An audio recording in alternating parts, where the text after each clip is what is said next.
Día de Muertos, Patrimonio Cultural Inmaterial de la Humanidad.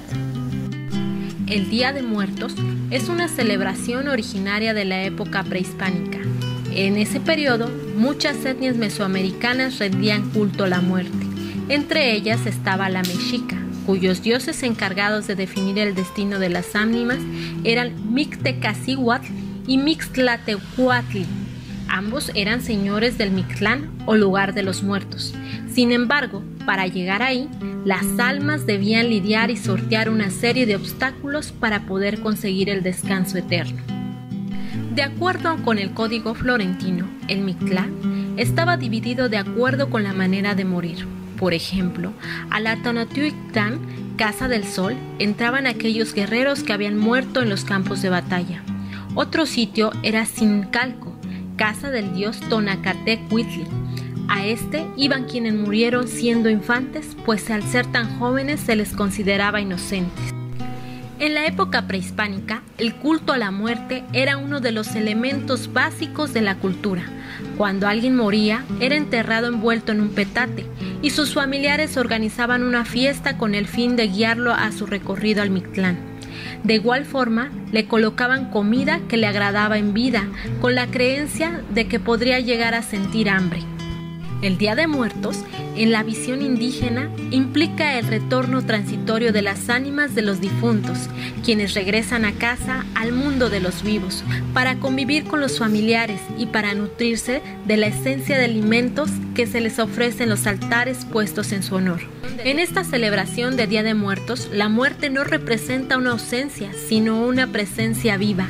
La muerte es un símbolo de la vida que se materializa en el altar ofrecido. En este sentido, se trata de una celebración que conlleva una gran trascendencia popular, ya que comprende diversos significados desde filosóficos hasta materiales. La celebración del Día de Muertos se lleva a cabo los días 1 y 2 de noviembre, ya que en esta se divide en categorías.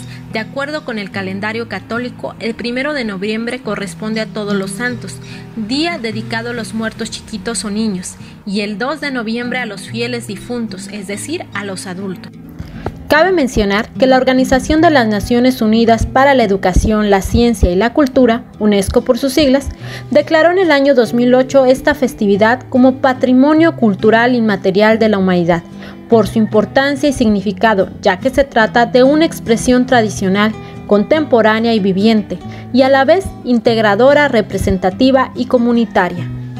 Cada año, muchas familias colocan ofrendas y altares decorados con flores de cempasúchil, papel picado, calaveras de azúcar, pan de muerto, mole o algún platillo que le gustaba a sus familiares, a quien va dedicada la ofrenda, y al igual que en tiempos prehispánicos, se coloca incienso para aromatizar el lugar. Asimismo, las festividades incluyen adornar las tumbas con flores y muchas veces hasta hacer altares sobre las lápidas, lo que en épocas indígenas tenía un gran significado porque se pensaba que ayudaba a conducir a las ánimas a transitar por el buen camino tras la muerte.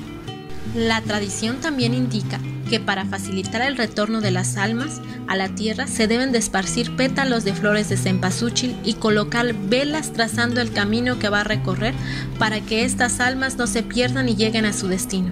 En la antigüedad este camino llegaba desde la casa de las familias hasta el panteón donde descansaban sus seres queridos. Uno de los símbolos por excelencia de la celebración del Día de Muertos es la Catrina, creada por el caricaturista mexicano José Guadalupe Posada. Originalmente se llamaba la calavera garbancera. Esta palabra provenía de los vendedores de garbanzo, quienes siendo pobres aparentaban ser ricos y querían ocultar sus raíces indígenas. Esta crítica social la supo plasmar magistralmente este caricaturista y le dio fama a nivel mundial. La influencia de la obra de Posada le llegó posteriormente a Diego Rivera.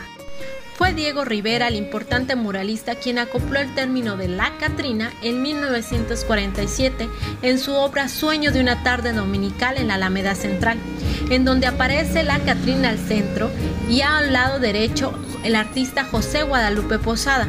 A la izquierda se puede contemplar una versión infantil de Diego Rivera. Por detrás no podía faltar la reconocida pintora mexicana Frida Kahlo. Hoy en día, la Catrina, adornada con hermosos sombreros y flores, es una fuente de inspiración en muchas fiestas de disfraces, tanto dentro como fuera de México. La celebración de Día de Muertos es tan importante que ha trascendido a la literatura y el cine. Un ejemplo de ello es la película mexicana Macario de 1960, dirigido por Roberto Gabaldón, siendo una adaptación de la novela del escritor Bruno Trave. En el año 2020 cumplió 60 años, por lo que la remasterizaron a color. Otro ejemplo lo tenemos en la famosa cinta de Disney y Pixar, Coco, que rompió récords en cines mundialmente, basada completamente en nuestro festejo de Día de Muertos. Otra manera en la que los mexicanos celebramos el Día de Muertos es a través de las calaveras literarias. La calavera literaria es una composición humorística que se utiliza durante las festividades por el Día de Muertos, para mofarnos con un estilo divertido y de doble sentido de la muerte de otros personajes del poder o nuestros allegados. Los primeros textos de este tipo datan del siglo XIX, cuando eran empleadas en el virreinato por los escritores para satirizar el uso de nombres y títulos nobiliarios, largos de clase alta en la sociedad. Se tiene registro que la primera vez que apareció en un periódico fue en 1849, en el diario El Socialista, editado por el italiano José Indelicato. La tradición de hacer calaveritas ha pasado de generación en generación, y es así que podemos encontrar algunas inspiradas en la época de la independencia o la revolución, siendo esta última cuando junto a la Catrina logró consagrarse y persistir hasta nuestros días. Llegó el momento de rendir culto a todos aquellos que se nos adelantaron en el camino, pero que sin duda siguen viviendo en nuestros corazones, y lo vamos a hacer poniendo nuestra ofrenda en honor a ellos y disfrazándonos de Catrín o de Catrina, maquillando nuestra carita, sintiéndonos muy orgullosos de nuestras raíces, de nuestra cultura, costumbres y tradiciones, de ser mexicanos, pero sobre todo de pertenecer a uno de los estados más emblemáticos y representativos de esta celebración, Michoacán.